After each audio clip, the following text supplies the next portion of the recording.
BFM Business, Hebdocom, le Zoom. La publicité peut-elle contribuer à faire avancer la cause des femmes dans la société? À l'occasion de la Journée internationale pour les droits des femmes cette semaine, la Fondation des femmes a lancé sa campagne « Regarde-moi bien ». Sa présidente est avec nous sur ce plateau. Bonjour Anne-Cécile Meffer. Bonjour. Et à vos côtés, c'est Gilles Masson. Bonjour. Bonjour. Vous êtes coprésident d'Australie GAD, groupe donc dont fait partie Little Stories, l'agence qui a imaginé cette campagne. On regarde tout de suite un bout de cette publicité. Regarde-moi bien. Ne détourne pas le regard. Regarde-moi bien quand je suis en première ligne. Regarde-moi bien quand je dis non. Regarde-moi bien quand je refuse de tout gérer chez nous. Regarde-moi bien quand je demande un salaire égal. Regarde-moi bien quand je porte plainte. J'ai pas prévu de renoncer. Regarde-moi bien avec la participation de personnalités comme Julie Gaillet, Muriel Robin, Anna Mougladis. On va en parler. Anne-Cécile Meffer, cette campagne a-t-elle eu les retentissements que vous souhaitiez ? Oui, elle a même carrément dépassé nos espérances les plus folles, puisque aujourd'hui, c'est quasiment 10 millions de personnes qui ont pu le voir sur les différents supports, entre ce clip qui est passé sur beaucoup de chaînes de télévision, entre les affiches qui sont magnifiques, qui sont vraiment très très belles, qui ont pu être diffusées un peu partout, à la fois grâce à Omnicom Média, qui nous a trouvé des espaces gracieux en gare, des espaces gracieux grâce à Gare et Connexion, des espaces dans les journaux, des espaces aussi dans le digital. Donc en fait, cette campagne, elle a été vraiment diffusée partout. Et puis, les internautes, les personnes sur les réseaux sociaux se sont aussi vachement emparées de cette campagne en rajoutant « Regarde-moi bien quand » et en réinventant les phrases. Donc, c'est exactement ce qu'on espérait. Et en se mettant elles-mêmes leurs photos, on avait aussi un filtre sur Instagram. Ouais. Donc, plus de 400 000 personnes ont vu ce filtre.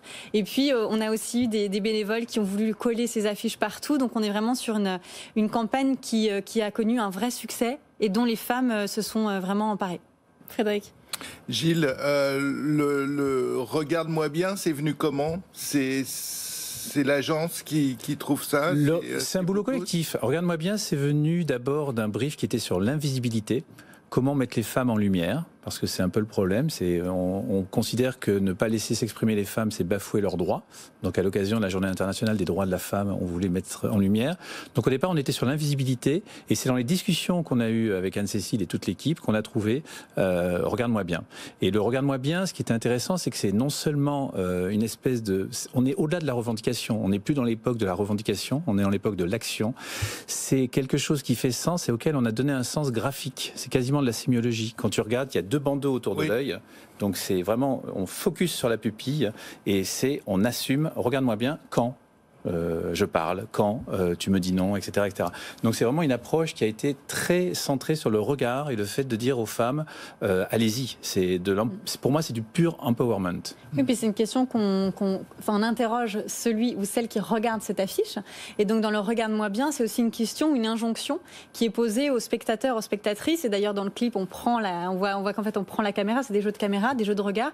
Et donc on n'est plus dans, il faut que les femmes soient visibles. En fait, on assume, en fait on est visible. On est là, vous êtes là, je suis là, on est là. Mais qu'est-ce qu'on fait de notre parole? Vous, qu'est-ce que vous faites de ce que je suis en train de dire? Et qu'est-ce que vous faites au-delà, dans la caméra, de ce qu'on est en train de dire? Donc ce Regarde-moi bien, ce qui est hyper intéressant, et dans les échanges qu'on a avec l'agence, ça nous a vraiment aidé à atterrir sur ce bon mot. C'est quelque chose qui est plus en lien avec l'époque. Parce qu'en fait, constatons, le fait est que ça y est, les femmes, elles parlent. Les femmes, elles sont visibles. Avec le Covid, on voulait les mettre en valeur aussi de tout ce qu'elles ont fait pendant le Covid en première ligne. Ces aides-soignantes, ces infirmières, 90% du personnel des métiers du care, c'est des femmes. Donc comment est-ce que toutes ces femmes, on peut pas dire qu'elles sont pas visibles, mais comment quelque part on accueille leur présence? Comment est-ce qu'on reconnaît leur présence financièrement, socialement? Voilà. C'est le regard et c'est la parole quand même. C'est un petit. Oui. En tout cas, si on se base sur le film, au fond. C'est écoute-moi bien. C'est plutôt écoute, oui. Bien. Mais dans le Regarde-moi bien, il y avait quelque chose un peu d'assumé aussi, d'assez. Alors, il y a quelques personnes qui l'ont accueilli un petit peu plus, avec un peu plus de réserve, en me disant mais c'est un petit peu autoritaire quand même. Alors bon, Regarde-moi bien, c'est pas non plus un gros. C'est de la détermination. Bon, en tout cas, voilà, c'est pour convaincre quand on a un sujet sensible à traiter comme ça, quand on est l'agence. Qu'est-ce qu'on se dit? On réfléchit au sujet, on réfléchit surtout au fait de rendre ça appropriable par les gens. C'est-à-dire non seulement avoir un message qui soit pas mou, qui crée pas l'indifférence, qui soit pas provoquant, parce qu'on n'est plus à l'ère de la provocation, on a l'ère de la génération hashtag. Il y a juste un truc que je veux dire, c'est du pur planning stratégique, mais il y a eu 3 moments importants, je trouve, dans le droit des femmes. Il y a quelques décennies, tout ce qui était autour du droit de vote. Il y a eu ensuite autour de l'avortement, et on voit que certains pays s'y mettent un peu tard, mais c'est un vrai débat, regardez ce qui se passe en Argentine. Et maintenant, depuis Weinstein et le MeToo, on est dans cette 3e vague, qui est extrêmement intéressante, qui est la génération hashtag. Et vous vous rendez compte qu'on arrive à croiser une revendication individuelle et un mouvement collectif. Et on surfe à fond là-dessus avec cette campagne, c'est-à-dire qu'il y a eu une appropriation totalement dingue de la campagne, vu qu'il y a eu, je ne sais plus combien, 14 000 personnes qui ont elles-mêmes mis ce signe de femmes et des hommes qui sont mis à débattre. Donc on est vraiment dans cette appropriation. C'était ça pour nous le côté très important. Et alors, c'est la première fois, je crois, que vous collaboriez ensemble. Comment fait-on pour s'imprégner de l'ADN d'une marque, de la Fondation des femmes en si peu de temps? Je crois que la campagne a été réalisée très rapidement. De longs mois, à peu près 2. Raconte comment c'est arrivé. À peu près 2 mois. Ouais, c'était très court. Oui, on avait très envie de faire quelque chose pour le 8 mars, et puis on avait envie d'être dans cette logique de mettre en valeur les femmes, de les rendre visibles, et puis d'assumer des choses, d'assumer le fait qu'on maintenant on est là, on est puissante, on est forte.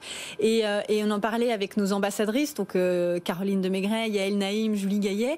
Et Yael dit écoute, moi je connais une super agence, je vais les appeler, et puis on va voir ce qu'ils vont dire. Et donc voilà, elle a appelé Gilles. À Noël. Immédiatement. J'étais au Liban. J'ai pas dit oui immédiatement. J'étais au Liban avec Nathalie et. Donc les délais sont très courts. Très courts. Ouais, on a répondu oui début janvier et on a foncé. Ça a été 6 semaines totalement dingues pour sortir la campagne. Parce que c'est un écosystème énorme. Hein. Ça va de la Tour Eiffel. Oui. Mais en si peu de temps, on arrive à comprendre ce que son client souhaite, et surtout pour un sujet sensible. Il y a eu beaucoup d'échanges. Et il faut bien comprendre la tonalité qu'on cherche. C'est-à-dire qu'au départ, la première campagne qu'on avait faite sur l'invisibilité, la tonalité était un petit peu plus victimaire. Et donc, c'est en discutant vraiment avec Anne-Cécile qu'on s'est dit non, il faut retourner ça et être plus sur le fait d'assumer et aller jusqu'à regarde-moi bien. Et au-delà du 8 mars, parce que bon, vous avez atteint, vous étiez à l'heure. Nous, c'est clair que sans agence, d'ailleurs, dès le tout début de la Fondation des femmes, on fête nos 5 ans ces jours-ci. En fait, sans agence à nos côtés, on ne peut pas faire ce qu'on fait. On est dans cette. Les féministes, elles ont fait des choses incroyables et totalement miraculeuses avec 3 bouts de ficelle. Mais la Fondation des femmes, aujourd'hui, notre objectif, c'est vraiment le grand public. Nous, on est une organisation qui collecte des dons. Comme ça, vous pouvez on collecte des dons pour qu'on va ensuite reverser aux associations. Sans une communication nickel chrome, sans la légitimité que ça nous donne, sans la confiance que ça impose aussi à nos donateurs et nos donatrices, on n'existe pas. Donc la communication, c'est vraiment clé. Et avoir avec nous Little Stories du groupe Australigad, ça nous a vraiment aidés. Sans elle, on n'aurait pas fait cette campagne. Et donc, dans les mois à venir, j'espère que nous aurons encore de grands projets ensemble, puisque voilà. Non, mais franchement, ça s'est bien passé. Très bien. On va refaire. Non, mais je dois dire oui. En direct. On est content de l'apprendre. Merci à tous les deux d'avoir été sur notre plateau aujourd'hui. Anne-Cécile Meffer, présidente de la Fondation des femmes, et Gilles Masson, coprésident d'Australigad. Frédéric, on se retrouve la semaine prochaine. Oui, même heure, même endroit. Très bon week-end à tous sur BFM Business. Tout ce qu'il faut savoir sur les marques et leur stratégie de communication.